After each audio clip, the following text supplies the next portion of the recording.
Report from the collaboration of Stanford University and 4C Air, Inc. March 25, 2020. Can N95 facial masks be used after disinfection, and for how many times? Hello everyone. I will provide information to help to improve your brain. Please do not forget to subscribe to our channel. The COVID-19 pandemichas led to a major shortage of N95 level facial masks, especially in the healthcare environment. We have investigated 3 promising disinfection methods that may be applied to the recycling and reuse of facial masks: hot air 75 degrees Celsius 30 minutes, UVlight 254 nanometers 8W 30 minutes, and steam 10 minutes. Using a N95 level meltblown filtration fabric, we determined the following: 1. Hot air applied over 20 cycles did not degrade the filtration efficiency greater than 95%. 2. UV treatment over 10 cycles did not degrade the filtration efficiency greater than 95%. 3. Steam treatment requires caution, as the filtration efficiency can be maintained greater than 95% within 3 cycles, but the efficiency will degrade to approximately 85% after 5 cycles, and finally will drop to approximately 80% after 10 cycles.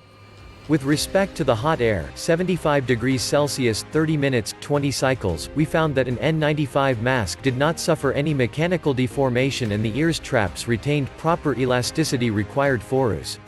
Note, we would like to share our results with the community as soon as possible. Be mindful that this report is our work in progress, including some of our speculation. We will have more results in the coming days and weeks. 1. Introduction and rationale. The COVID-19 virus is thought to transmit primarily through respiratory droplets. The size COVID-19 virus is approximately 0.1 micrometers, while the size respiratory droplets can be multiple micrometers. However, while the droplet is in flight, it can shrink due to the evaporation of water. Therefore, it is necessary to have personal protection, especially facial masks, for those in close proximity to patients infected with COVID-19. It is also recommended to wear facial masks when in crowded environments to SUPPRESS-CoV-19 spread. The N95 level facial mask is recommended personal protective equipment (PPE) by the Centers for Disease Control and Prevention (CDC) for those in close contact with COVID-19. According to the United States National Institute for Occupational Safety and Health (NIOSH), N95 refers to greater than 95% efficiency for particle sizes of around 0.3 micrometers. The equivalent N95 standard in other countries are termed FFP2, European Union, KN95, China, DS-DL2, Japan, and KF94, South Korea. Existing N95 masks are comprised of multiple layers of materials, the most important of which is the layer produced by the meltblown process. This meltblown fabric, 100 to 1000 μm thick, is made from polypropylene microfibers, with diameters in the range of 2 to 10 micrometers. Meltblown fibers can cross-report from the collaboration of Stanford University and 4C Air, Inc. March 25, 2022. Each other to form a 3-dimensional porous structure, with porosity up to approximately 90%. Thus, these fabrics have a relatively low pressure drop and can hold a large quantity of particulate matter, due to the large fiber diameters compared with small and harmful particles and large pores between fibers. The fibers themselves are not sufficient, therefore, meltblown fibers are typically electrostatically charged to increase the interaction with the particles, resulting in a much higher filtration efficiency without increasing the air resistance.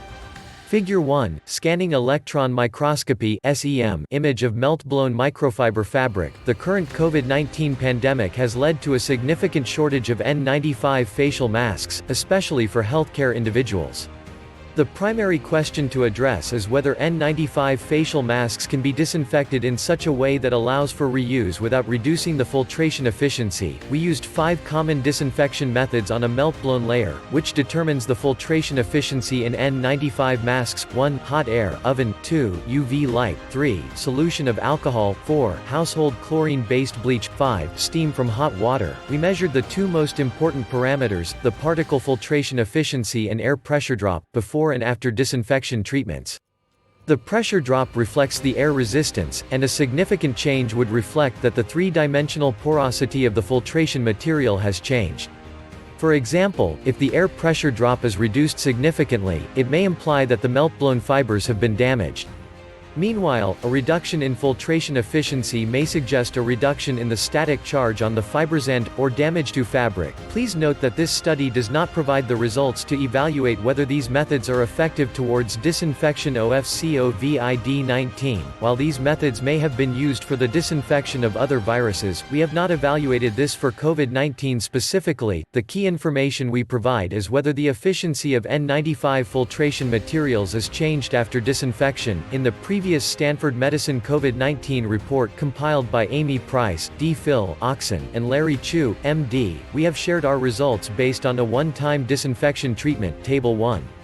We concluded that 75% alcohol solution and chlorine-based solutions were detrimental to the static charge in our meltblown fabric, and resulted in reduced efficiency. In this report, report from the collaboration of Stanford University and 4C Air, Inc. March 25, 2020. 3. We focused on multiple treatment cycles of 3 promising methods. 1. Hot air, 75 degrees Celsius, 30 minutes, cycle. 2. UV light 254 nanometers, 30 minutes, cycle. 3. Steam from hot water, 10 minutes, cycle. Note, steam may not be an ideal choice as polypropylene, the component of meltblown fibers, is hydrophobic, repelling water. Using enough steam can saturate the fibers, and the condensation of water may reduce the fiber's static charge. Further repeated disinfections may compromise the filtration ability. UV light will lose its effectiveness if filters are stacked such that light cannot penetrate into all of the mask material. Further studies are underway to better define the temperature limits and treatment times of all recommended disinfection treatments. Table 1. One-time disinfection treatment on a N95 level meltblown fabric.